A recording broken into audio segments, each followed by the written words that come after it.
Hey everyone, and welcome back to the channel. Today, we're diving into a story that's as old as time, but carries a lesson that's more relevant than ever. It's the tale of the fisherman and the little fish. Imagine this. A fisherman, whose entire livelihood depends on the day's catch, is having a terrible day. The sun is high, hours have passed, and his net is still empty. His family is waiting at home, and the pressure is mounting.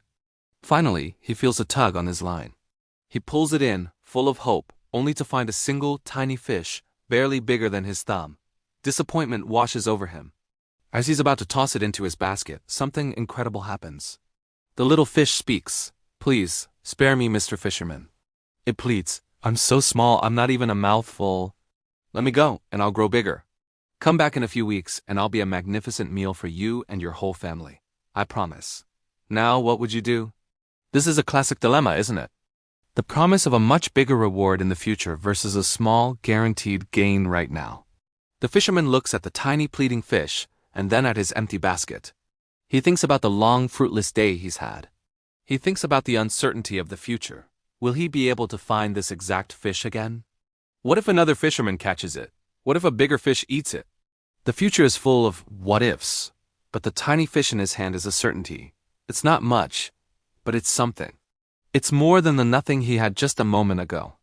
This is where the story gets really interesting because it's not just about fishing. It's about how we make decisions in our own lives every single day. We are constantly faced with choices like this.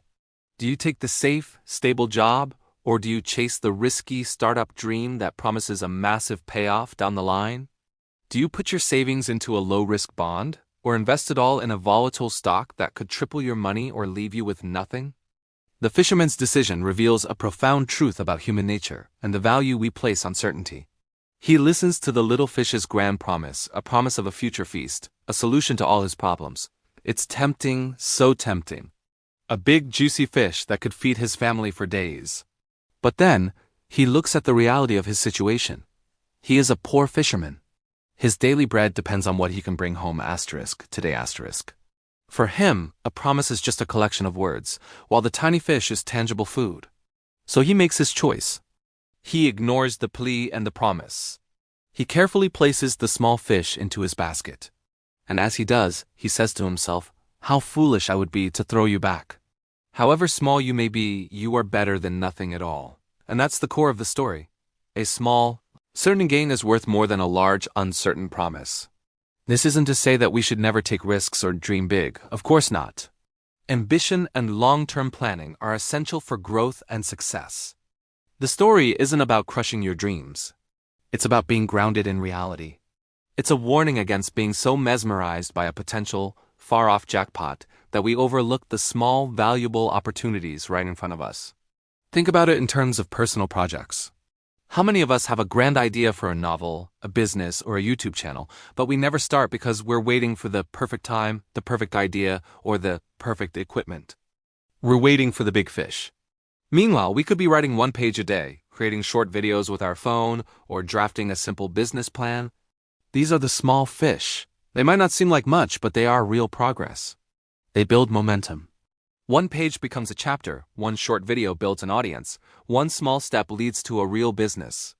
Each small fish you put in your basket adds up. Over time, that basket can become surprisingly full. The story also teaches us to be wary of empty promises, both from others and from ourselves.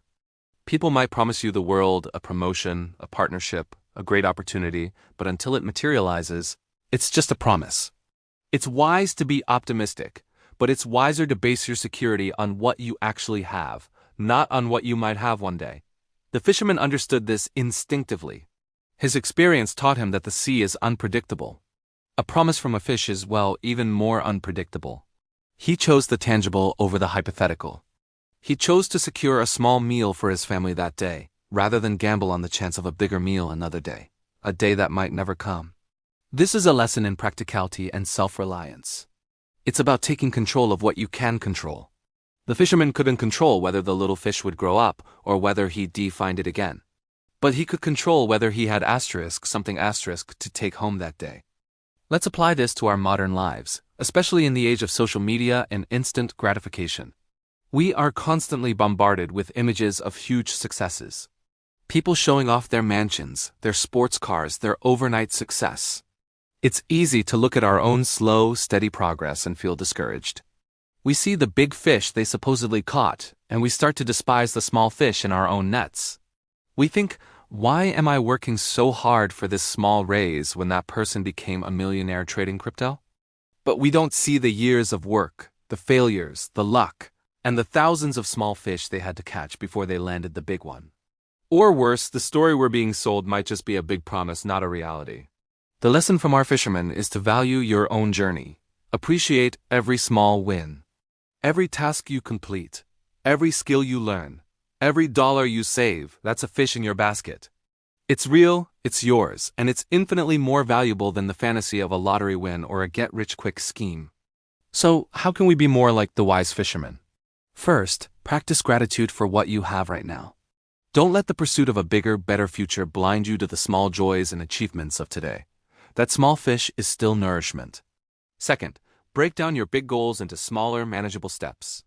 Instead of being paralyzed by the thought of catching the big fish, focus on catching one small fish today, and another tomorrow. This consistent action is what ultimately leads to great results. It's the compound effect in action. The slow and steady accumulation of small wins often outperforms the risky, all-or-nothing gamble. Third, be discerning about the promises you accept. Evaluate opportunities with a clear head. Is this a realistic possibility, or is it just a tempting fantasy? Learn to distinguish between a calculated risk and a foolish gamble.